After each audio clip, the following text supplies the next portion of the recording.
तो जनाब विक्रांत गुप्ता साहब के गुस्सा सुनो जो इसने शुभमन गिल पर किया हुआ है। फिर मैं आप लोगों को इसके बारे में बातें बताता हूँ। अगर आप इस सीरीज के लिहाज से देखें तो मैं कहूंगा यार 204 6 आउट तो स्कोर खास नहीं है। कैसे जीता जाएगा? बट ये ना भूलिएगा कि आज आपको शायद इस लास्ट टेस्ट मैच के पहले दिन पहली बार इंग्लिश कंडीशंस मिली हैं जहां पर पिच पे घास था। इंग्लैंड ने टॉस भी जीता था और बरसात भी हो रही थी। उस लिहाज से 204 6 आउट, मैं भी निराश हूं, आप भी निराश है, लेकिन दोस्तों ये ना उम्मीद अभी भी बनी हुई है। और मेरा ये मानना है कि अगर इंडिया किसी तरह से 300 के ऊपर जाता है, ये टेस्ट मैच जीत सकता है। इस विकेट पर गेंदबाजों को बड़ी मदद मिली है। ये अलग बात है कि इंग्लैंड ने गेंदबाजी उस तरह से नहीं की। मेरा तो ये मानना है कि इंग्लैंड डिसअपॉइंटेड ज्यादा होगा। आपने 83 रनों पर 3 आउट कर लिए, आपने 101 पर 4 ऐसे आउट कर लिए, बकवास तो बड़ा अच्छा 123 पर करता है ना। 5 आउट कर लिए, और 153 पर जब छठा विकेट गिर गया था तो ऐसे लग रहा था इंडिया कहीं 200 पर आउट ना हो जाए। लेकिन जो सातवें विकेट के लिए वॉशिंगटन सुंदर और करुण नायर के बीच 51 रन की पार्टनरशिप हुई है, ये इंडिया को मैच में वापस ले आई है। ये इंडिया को मैच में वापस लेकर आई है। ये विकेट ऐसा नहीं है जहां पर 500 रन बनेंगे। और इसीलिए मेरा मानना है कि अगर सुंदर और करुण नायर दूसरे दिन 1 घंटा बैटिंग करके किसी तरह से इंडिया यहां से 250 पौने 300 300 पहुंच जाता है तो मैच बन सकता है। लेकिन आज के दिन को मैं 2 हिस्सों में बांटूंगा। पहला हिस्सा जहां शायद इंडिया के टॉप ऑर्डर ने बहुत निराश किया, स्पेशली जायसवाल, जिनका सीरीज यहां से शुरू होने के बाद डिप की। केएल राहुल, जो इस सीरीज में जबरदस्त बैटिंग कर रहे थे लेकिन एक कैजुअल शॉट खेलकर वो आउट हुए। और फिर शुभमन गिल का वो brain fade moment, Shubman Gill का वो रन आउट एक तरह से इंग्लैंड को प्लेट में डालकर सीरीज दे रहा था। और शुभमन गिल की अपनी गलती थी।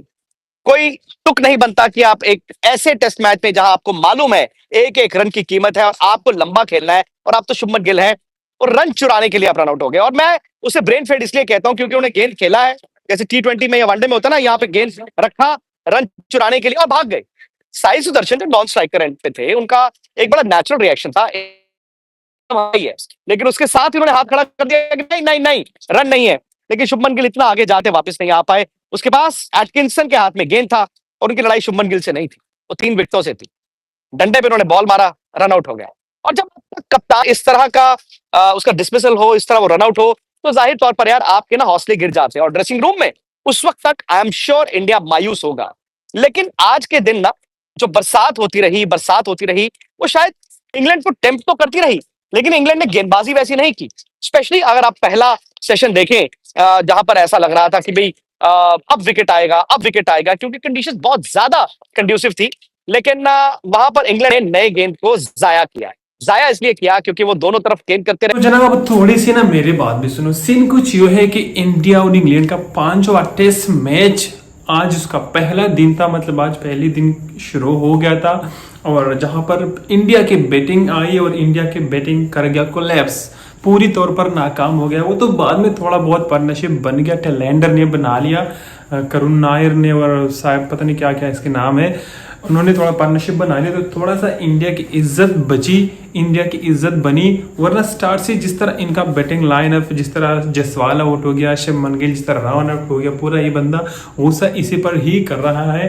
विक्रांत गुप्ता सारा गुस्सा जो है शुभमन गिल पर ही डाल रही है, निकाल रही है अपना गुस्सा कि इसने तो शायद ऐसा किया कि वो ये शायद ही चाहता है, शायद शुभमन गिल इंग्लैंड को ये टेस्ट में जो है प्लेट में डाल कर देना चाहता है, शायद ये सीरीज जो है ड्रा नहीं करना चाहता। अब आप लोग समझ रहे हो, ड्रा नहीं करना चाहता मतलब ये है कि इंडिया सीरीज जीत तो सकता नहीं है, सीरीज इंडिया के हाथों से निकल गया है, बस थोड़ा सा इनके पास मौका है ड्रॉ करने का। क्योंकि सीरीज में अभी तक इंग्लैंड को 2-1 से बरतरी हासिल है। अभी तक 4 मैच हुए हैं, जिसमें से 1 मैच ड्रा हो गया है, 1 इंडिया ने जीता है, लेकिन 2 मैच जो है इंग्लैंड ने जीते हैं। ठीक है, तो अब 5वां मैच चल रहा है जिसमें इंडिया के पहले दिन हालात बहुत खराब थी। 204 पर 6 खिलाड़ी आउट हो गए हैं, तो नहीं लगता कि मुश्किल 300 क्रॉस करेगा या नहीं क्रॉस करेगा। और इंग्लैंड की जो बैटिंग लाइनअप है वो तो आप लोगों को मालूम है, जिस तरह के वो खेल रहे हैं। वो पिछली भी मैच में उसने पहली इनिंग्स में मुश्किल विकेट पर 600 रन बनाए थे।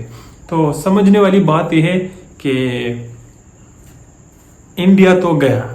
और विक्रांत गुप्ता की आप लोगों ने बात सुनी, तो अब मैंने ना सोचिए कि अब आप लोगों को मैं एक और बात बताऊं कि आज के बाद ना सीन कुछ ये होने वाला है कि मैं टीम इंडिया के हवाले से भी वीडियो बनाऊंगा। अभी तक हम पाकिस्तान क्रिकेट के हवाले से वीडियो बना रहे थे, अब मैंने प्लान ये कर लिया है कि अब मैं टीम इंडिया पर भी वीडियो बनाता रहूँगा। और इनके जो नेटवर्क कार्टून है, क्या कह रहे थे पाकिस्तान में किस नाम से जाने जाते हैं, कार्टून नेटवर्क है, इनको भी मैं देखूंगा और इन पर अपना रिएक्शन दूंगा। ठीक है, तो हमारी वीडियो देखते रहिए। चैनल पर अगर पहली बार आई है तो सब्सक्राइब कर लीजिए ताकि आप लोगों को रोज ऐसे जबरदस्त वीडियोस मिलते रहे।